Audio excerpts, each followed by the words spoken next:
Hello and welcome to the Drexel interview.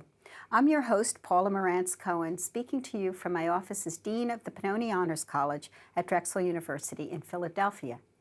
Today my guest is Roz Chast, an acclaimed and longtime cartoonist for the New Yorker magazine. Ms. Chast is the author of many graphic novels and compilations of her work, including the 2014 bestseller, Can't We Talk About Something More Pleasant, which was a finalist for the National Book Award, and her recent Going Into Town, a love letter to New York. We're going to talk about her general cartooning career in this interview, and in our second interview, we'll talk about her two graphic memoirs. Roz Chast, welcome to the Drexel interview. So, at a time of so much strife and division, it seems to me that as a cartoonist, you get a pass in a way. And I wonder if you feel that way, that you can address subjects that might be taboo or might be sort of controversial because of the way you handle them as pictures. Has that been the case? Well, I'm not a political cartoonist, and I very rarely take on topical political cartoons for several reasons. One is that I'm not a political junkie, and I think to really do the best kind of political cartoons, you have to be something of a political junkie. I mean, I follow the news as much as I can bear, but it's not something I think about, 24/7. And also there are people who really are and who do it so well, so it's just not something. So you never feel that there's anything in your cartooning that could be controversial? Oh, I think that there's a kind of sub-level. Sub-level, yeah. But you get away with it. Well, if it's funny, you hope. Yeah, and you have that great gift. It's always funny. Well, I hope so. I want to talk about your childhood. You grew up in Brooklyn. As you put it in your last book, not trendy Brooklyn, but deep Brooklyn. Yeah. Although I don't know if any part of Brooklyn is now not trendy. Oh my God. Well, this is a huge misconception, I think, that a lot of people have about Brooklyn. The trendy part of Brooklyn is very, very tiny. It's really small. Brooklyn is huge. It's 2.7 million people. I don't know how many trendy hipster people are there, but it is a really small fraction. And I think when you get out there and explore it, you see just how big it is. I mean, there are trendy areas. There's Williamsburg, there's Greenpoint, the areas that are kind of close to Manhattan. And yes, there is a kind of encroachment into other neighborhoods. But there is so much more. I mean, places that you never hear about. So. You know your Brooklyn. I know my Brooklyn. So you were the only child of older parents, very cautious, very protective people. Yes. And I wonder how you think your upbringing in Brooklyn with these parents affected the fact that you became someone who wanted to tell stories through pictures, through cartoons. Do you think there's any correlation there? I think there's probably a lot of reasons. I think one thing is that my parents, as you said, I was an only child. They were a lot older. I lived in a little apartment, and I think when I was with them, they often gave me a paper and pencil, and it was like, go amuse yourself. When I was little, I would just draw. When I was older, I would write and draw, and it was important to sort of stay occupied, stay out of trouble, don't get hurt. Don't give us reasons to worry. Stay inside. Stay inside, just basically don't do anything. That would propel a career. Yeah, that would sort of, you kind of, that's how you occupy yourself. You're also, pretty angry and upset. And so, you have this very, anger is an engine. That's so interesting because when you say anger, there's so much warmth in your cartooning, as well as they also are disturbing. So I guess there's anger in there too, but somehow you channel it in a gentle way. Well, how does that work? I don't know how it works. I know that humor probably does have a lot of anger in it, probably. So you had anger, but you learned that you couldn't really express your anger directly. No. Because your parents couldn't handle that. They couldn't handle it. My mother had a horrible temper. And she was an assistant principal. She was a disciplinarian. So, expressing anger openly was a no. So your inimitable style, and I mean by that your drawing style, Did that come early, or did you have other styles that you tried, and how do you still try, or was that how you drew from the beginning? It's very, for me, I think of style very much like handwriting. It's kind of, some of it is just your own natural way that you draw the same way, you know, how did you make your handwriting? It's a combination of like, you know, I don't know, this is sort of just how it happened. This is how I write, I'm not even really sure. And also there's like bits and pieces that you sort of take from people that you like. And it's really very much the same, you know. It's the expression of your character. Yeah, and it's also like little bits and pieces that I've taken from other people I like. But there's a kind of core that is the thing that I don't know what that is. That's just what the natural style is. So I know how hard it is as a writer to get noticed, and I assume it's even harder in a way for a cartoonist. I mean, it's so much more of a sort of niche profession. How did you get in the door? Very early, right, in the late 1970s at the New Yorker. Yeah. You were able to place your cartoons. I was very lucky. Was that very, very? How did very it happen? lucky. What was the saga? Did you go in there and show your work? Pretty much. I went to art school. I went to RISD, and I came in wanting to draw cartoons, but it was not the right time there or the right place for that. My teachers were disinterested or openly critical, and students weren't very interested in it, and I kind of went underground with it. I just sort of stopped doing it for a couple of years. Was it because cartooning wasn't being done, or was it your style? It was a combination of a lot of things. I think the mid-'70s were a very funny time. Like if you wanted to get your teacher's attention at art school, you set up like a video camera with a lot of static, and then you faced it to another camera so that there'd be static going back and forth, and then you'd write like 10 pages about something, about the metrodynamical physication of the picture plane or something.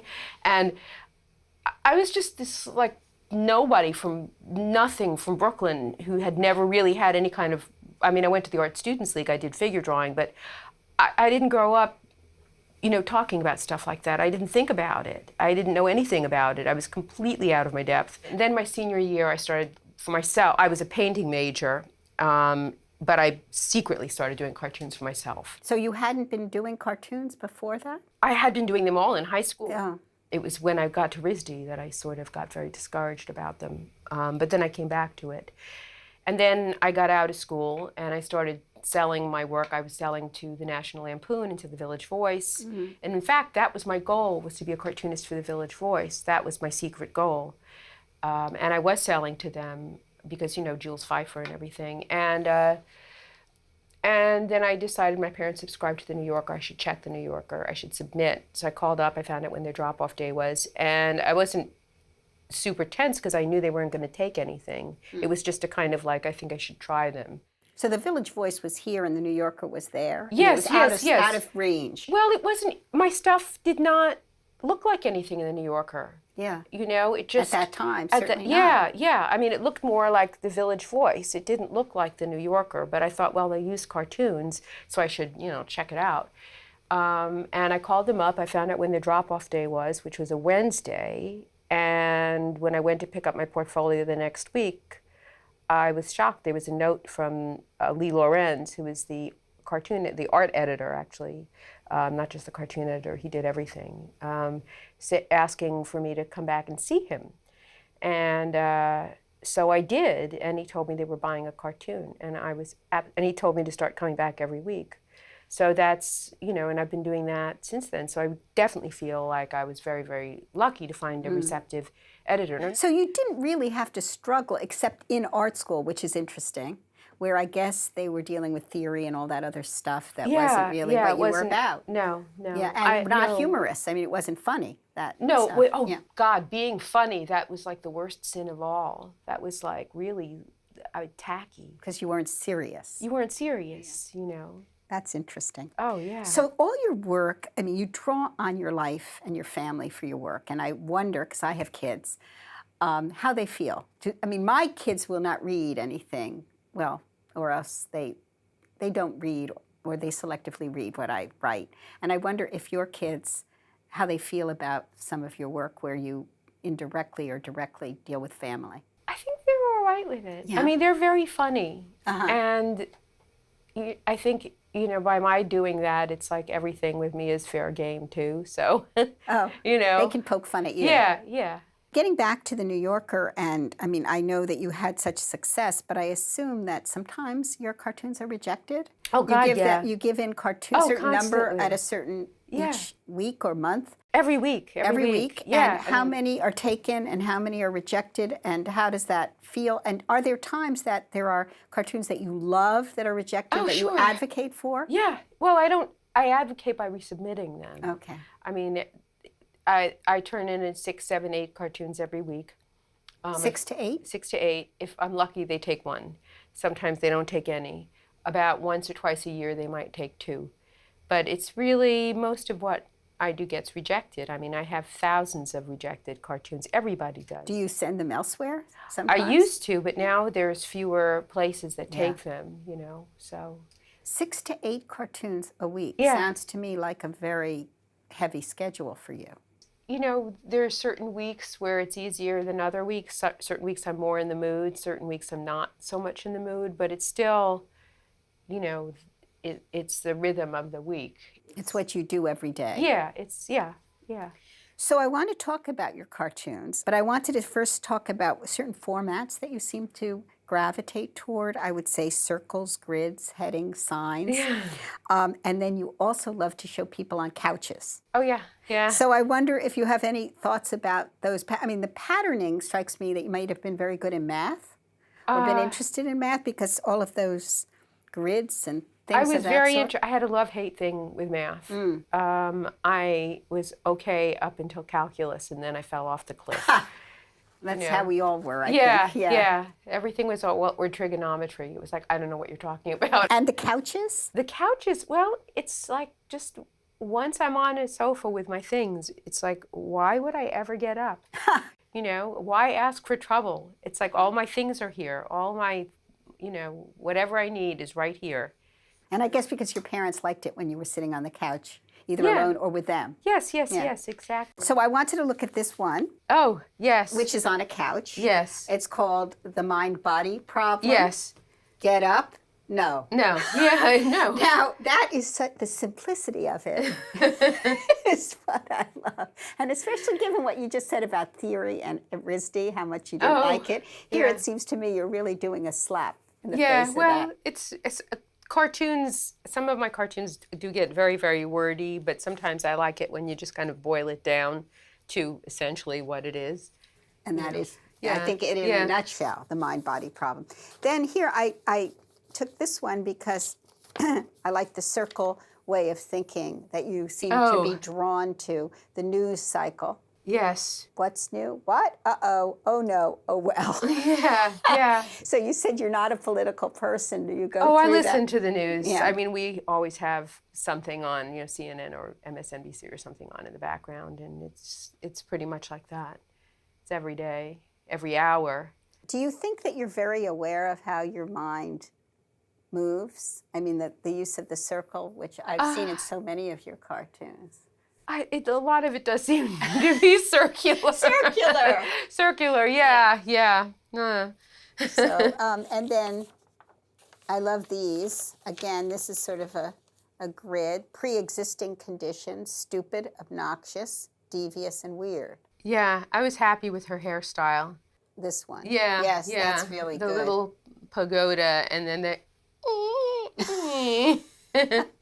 And then this one, again, very simple. That's math. Yes. Yeah. The Venn diagram. The Venn diagram. Fun and boring. Yeah. Maybe we all fit into this to some extent. This is such a New York cartoon. Yeah. Pigeon Little. Yeah. The sky is falling. The sky is, oh, look, part of a bagel. Yeah, right. It's a crisis, but oh, look, there's a bagel. So I think in New York, no matter what it is that may be happening, you get distracted by the trivial elements of life. It doesn't just have to be New York. Yeah, it's like, oh my God, the world's falling apart, but ooh, coffee. Yes. You have one that I loved. I think it was in a museum where you're feeling you're supposed to be very taken by the art, but you're thinking about Oh, having a snack or going. I think it was the cathedral. The cathedral. I think I was on. I think that came from after I was in Europe, and I was on this like long. You know when you get museumed out. Yeah. And at first it's great. It's like everything you see is really great, and then like it starts to kind of go downhill, but you don't want to face that. Because you feel you should stay You longer. feel like you should stay longer, but like all those other things about like your feet are bothering you, you're getting bored. You know, Maybe you want to do the take next your thing. sweater off. Yeah, but then you take your sweater off, and then you're too cold, and then it's like, oh, now I have to put it back on. This is so stupid. It's that cartoon I thought was really captured. Yeah, that. I remember that. And this one I love, and since we're in a university, locally grown by a guy with a master's in philosophy. Yeah, well, my son majored in philosophy, so. There. So many of your cartoons are about worrying. Fixation, neurosis, angst, all those feelings. And we're going to talk about your graphic memoirs, which certainly deal with some of that. But I wonder when you finish a cartoon if you feel a kind of relief from anxiety, because obviously this is something that preoccupies you, or do you feel the anxiety of going on to the next one? I think both. Both? I think everything, really. There is a relief in getting the work done, but then, of course, there's the worry of, like, they won't like any of it, and maybe it really is all horrible, and, you know, Do all you of that. still feel that way? Of course. Even though you have been, how many years now have you been published in the New Yorker? We're getting up on 40. 40 years. I know, it just does not matter. Because actually, if you are pessimistic, like some people, you can look at everything in the darkest light possible, which is that if they don't buy a cartoon, well, that proves that they hate you. But if they have seen through you and they know you're terrible at what you do. But if they do buy a cartoon, it's not good because then they're one step closer to finding out like how bad. So do you really have that paranoia? Oh, of course. Everybody I know does. Everybody, who writes or draws. I know, but I think of you as having truly achieved I think that recognition. The New Yorker being, I mean, within our one circle, the pinnacle of creative expression, recognition. Well, I don't know. I mean, most people I know who are writers and artists, you know, it's wonderful to have recognition and things, but to some extent, you know, there's a lot of different other voices in your head. Right, which drives you to some extent, I guess. Well, it's also, not doing it would be worse, you know, like to not work, then, you know, at least if I'm sort of trapped on the sofa, I can like draw. Then there would be like nothing. There would be like really nothing to do. If you weren't drawing, yeah, because I've had this compulsion about writing, but yeah. lately I haven't written. Yeah, and I'm actually not unhappy. I mean, it's been 30 years, 35 years of compulsive writing. Yeah. So not writing is a kind of liberation, and I don't know. I mean, it's very odd to say this to you because you're obviously not there, but have you thought about what it might be like to retire? No. No. And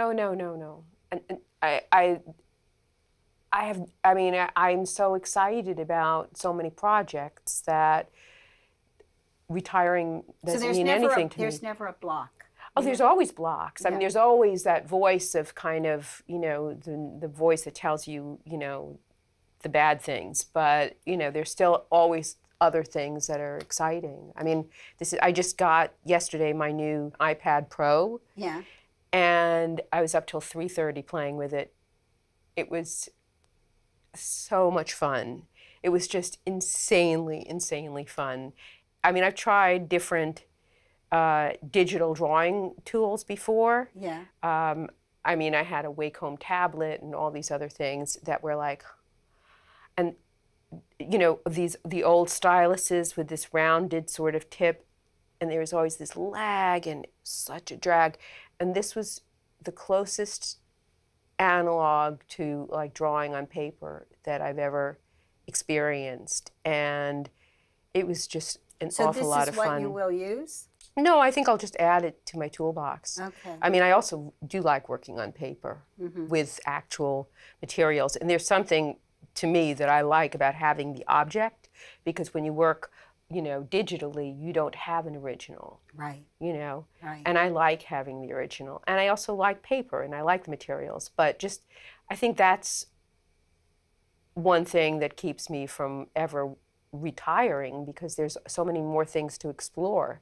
You know, there's printmaking, I just saw somebody online who was doing some wonderful things with linoleum blocks, and you know, so there's always new things to explore and So would try. this all be, if you use all these tools, would be for cartooning as opposed to, say, you said that you had done painting it. I don't know. I mean, for me, it all blends together, because like I got really obsessed with embroidering, and it turned into a cover that I did last May. I just kind of amassed all this embroidery thread and started working, and it was so engrossing and so much fun, and like hand embroidery, you know, and I had this idea that the Mother's Day issue was coming up for the New Yorker. And no, the tech issue, I should say, the tech issue, and it fell on Mother's Day. And I had this image in my head suddenly of a motherboard, you know, and I thought I could make like a really cool one if I looked at different images of motherboards and sort of like drew them out and like combined, like, you know, I'll take this like purple doodad from this one, and it'll be really fun to embroider. And I proposed it, and they accepted it, and I did an embroidered cover. So you never really know whether like some weird hobby is going could feed into that. So for me, it all, you know, overlaps. It all just kind of connects in, you know, one way or another. It sounds wonderful. I think of your anxiety that we've discussed already as specifically New York Jewish anxiety, but you are widely popular, and I assume that you get letters and responses from emails from people all over who identify with your work. And I wonder, why do you think that is, even though it does have a particular ethnic and location tincture to it? I don't know. Maybe there's more worried people out there than all we know. Worry is the same. Well, yeah. All worried families are alike. I don't know. And the not worried families are all not worried in different ways. Yeah, but have you had any responses from people that particularly surprised or moved or interested you? Well, with the book I did about my parents, I heard from people from all different backgrounds and from all over. And it's, you know, I grew up, my parents were like Methodist farmers in like, you know, some tiny town.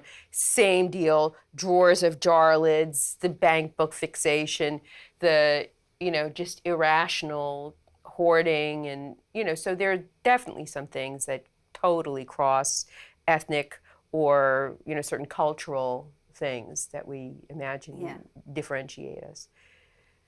But, you know. And yet you are of a place. You are very much a New Yorker, even though you live in Connecticut. Yeah, although I now have as a friend of mine calls it a pomme de terre. A pomme de terre in the city. A pied-à-terre. A pied-à-terre, right. Oh, that's funny. Yeah. In Manhattan? In Manhattan, okay. Yeah, in my beloved Upper West Side. So it's a little rental studio. It only took 30 years to get back, but. And is this a place where you work?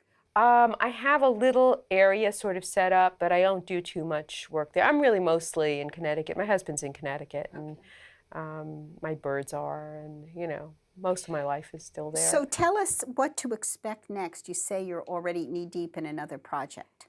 The next one is going to be about Brooklyn. Oh, the Brooklyn of your childhood? The big Brooklyn. The big Brooklyn, yeah, all of Brooklyn. All of Brooklyn. Huh. Except for the hipster parts. You're going to leave that out? That's interesting, too. Not interested in it. Really? Yeah. I mean, it's been written about so much. It's like, artisanal mayonnaise, ha, it's really funny. I feel like it's sort of done. What I'm interested in are these sort of far-flung places, like Mill Basin and, you know, Gerritsen Beach and Howard Beach. And no, Howard Beach is Queens, I think. But just these places that you don't really hear about. And I really love that. Yeah, I think people will love that. Yeah, it's So, exciting. It's yeah. fun. I mean, now that it's winter, I'm not doing too much exploring, but that's what I've started to do. That'll be fun going Yeah. around and finding new Oh, material. yeah, totally. Oh, I have So been to some very weird places. anyway, I look forward to it as Good. I have all your books and all your cartoons. And when I open the New Yorker, I always look for you. Oh, thanks. So thank you so much for joining us Thank today, you for Roz having me. Chast. And thank you for joining us at the Drexel interview.